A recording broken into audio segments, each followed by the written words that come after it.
Well, SABC News reporter Khayelihle Khumalo joins me now from the Air Force Base in Centurion to speak on the repatriation ceremony for the fallen SANDF soldiers who died in battle in the Eastern DRC. Khayelihle, good afternoon to you. It must be a very somber moment where you are. So, of course, we've just heard from President Cyril Ramaphosa concluding and responding, of course, to that State of the Nation address debate in Cape Town. He is now making his way to Pretoria. Just talk to us about what you know so far. Well, absolutely. Now, it's a fairly dominant issue in the Republic.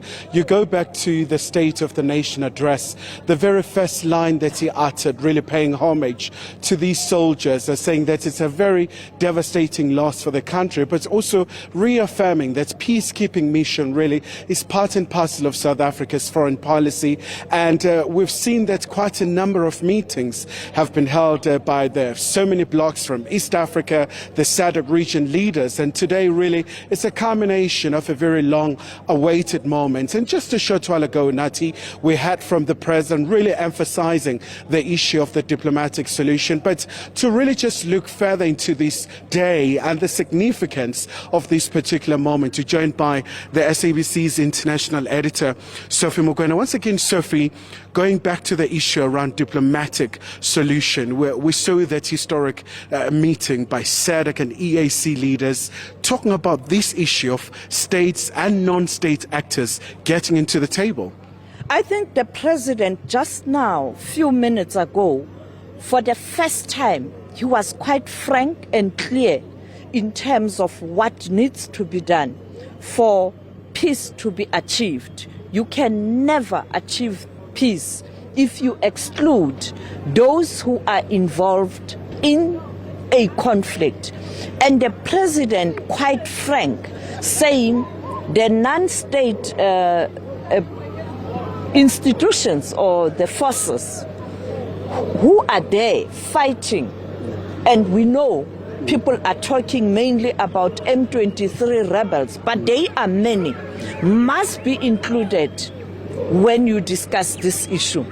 The president even saying, when you look at what South Africa did in terms of the negotiations, that's what he shared with those who were in the meeting in Dar es Salaam in Tanzania, was that South Africa, those negotiations that led to the democratic dispensation included all people. It was all the people. It wasn't only a particular force that sat on the table, but also when South Africa embarked on the integration of the force, all forces, including those who were fighting for the liberation and those who were in the previous force, the apartheid SANDF, they were all included, because if you don't do that, you'll find a situation that these forces are likely going to mobilize. And I think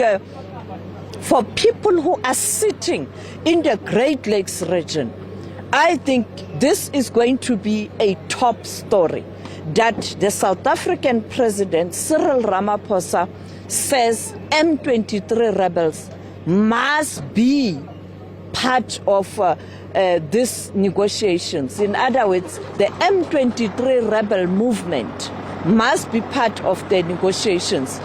I think this emphasizes the approach taken by the summit also, where they emphasized the involvement of M23. So I think this will come as a strong signal that there's an admission that you cannot stop the M23 with the guns. And we know they have now surrounded our bases in the eastern part of the DRC.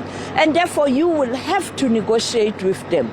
And I think including people in Rwanda, in the DRC, the M23 rebel that I know, they follow the news, and religiously so. I expect them to issue a statement. I expect DRC to issue a statement I expect even Rwanda to issue a statement and other countries to acknowledge the frank message coming from the South African president, whose troops are today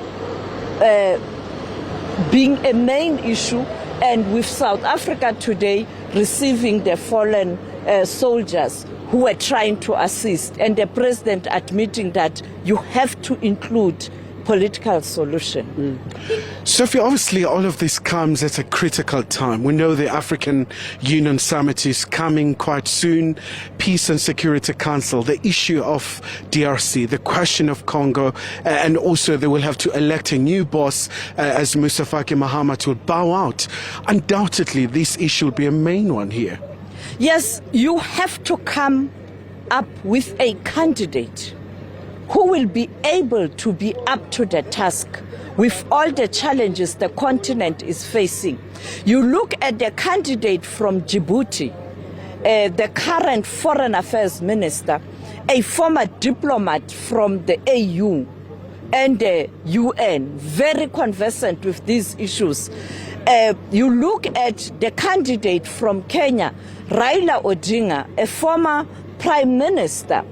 You look at the candidate from Madagascar, and before we arrived here, I saw a communique or a statement or a letter from SADC saying they are going to rally behind, or encouraging member states to rally behind the Madagascar candidate because it is the same region. So these candidates, when you look at them, are they up to the task to deal with these issues?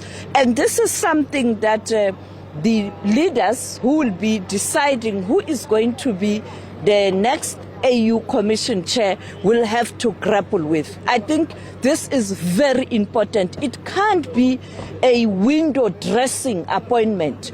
It can't be a dumping site, the AU. It has to be someone who will take the continent forward. We have that silencing of the guns in 2030. Where are we? The guns are still there. Look at the DRC. So I think the leaders must really ensure that whoever emerges as the next AU Commission chair is up to the task. And before we just go to my colleague Griselda, Sophie, the issue of peacekeeping has always been there since the dawn of democracy. We saw it with former President Mandela, President Mbeki, and all the way to this point. What does it mean for South Africa? I mean, from time to time, we always hear that our destiny is inextricably linked with that of the African continent. When you are faced with challenges, you don't retreat or abandon the principle that you believe in. South Africa believes in peace and security on the continent and around the world. The country can't retreat. Our foreign policy is anchored around human rights. South Africa can't retreat. However, you have to be strategic.